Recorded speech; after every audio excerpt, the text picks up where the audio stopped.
Mike Butcher with TechCrunch TV, and I have here Phil Libin, who is the CEO of Evernote. Hey, Mike. So how are you getting on? How's your LeWeb going? It's great. My first time at LeWeb, and I'm just overwhelmed by how awesome it is. Loic really managed to pull off a good event. It's fantastic, isn't it? And so many people from around Europe. And what's going on with Evernote right now? Tell us what's happening.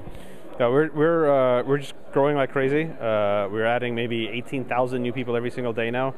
We're closing in on 6 million users.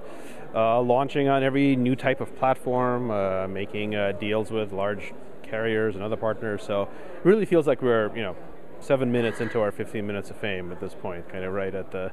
You're in the kind of midpoint. I think so. The trick is to have a real business once all the buzz dies down, so that's what we're going for. Yeah, that's one of the interesting things about startups, isn't it? That you get a lot of buzz at the beginning, and then either you sort of get some traction or you sort of fall away, and obviously you guys have got amazing traction. It's just managing to capitalize on that. Yeah, I mean, that's the trick. So we've been happy. We had a couple of good lucky breaks. So we've managed to keep the traction going for a couple of years now and really ramp it up. So it looks good. But really making sure we have a solid business behind it has been the main thing, because you never know when the buzz ends, and you just got to make sure there's a business there afterwards. And your role here at LeWeb is you're going to be speaking. I am speaking. I think I'm giving one of the keynotes tomorrow morning. Just on what we do, freemium, share some stats, basically try to tell people what I wish somebody would have told me when I was starting out. And give us a quick skinny on what you're going to say. Well, Loic is interviewing me, so I'm not exactly sure what he'll ask, but he said that he wants to talk about just how the mechanics of how the business fits together, kind of what decisions we made, where we went right, where we went wrong, what the numbers look like, and I'll try to share as much of that information as possible. So as soon as I get back from all of the parties and drinking tonight, I'm going to try to run a whole bunch of SQL queries and get all my stats in order for tomorrow morning. So you have quite an interesting presence in Russia. You have Russian investors. What's it like doing business in Russia as a technology company?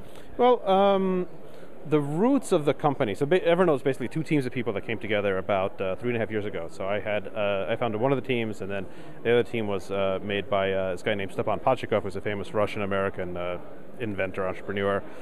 So there's a big Russian core to the company that's always been there. Right now we do a lot of our R&D in Russian, so all of the kind of algorithm, the lab coat wearing PhD types are in the Moscow office, but we do the actual product development and most of the other stuff in the US and in Japan.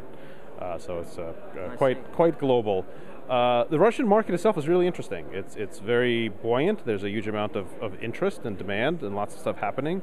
Our growth numbers in Russia aren't really any better than in France or Germany or Europe. So it's like, even though we have office and investment there, it's kind of going about the same as things here without a whole lot of investment. So we're actually going to be reevaluating how we approach Russia in the next couple of months, just to see if we can gin it up a little bit. Yeah, we've seen a lot of activity from funds like DST.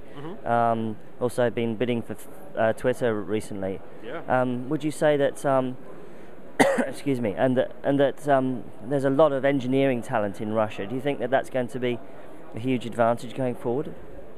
Well, there's a lot of advantages and disadvantages in Russia. There's a lot of engineering. There's a lot of programming talent. It's different from engineering talent. There's a lot of really good programmers, a lot of really good hackers, not quite as much engineering discipline as you find elsewhere in the world.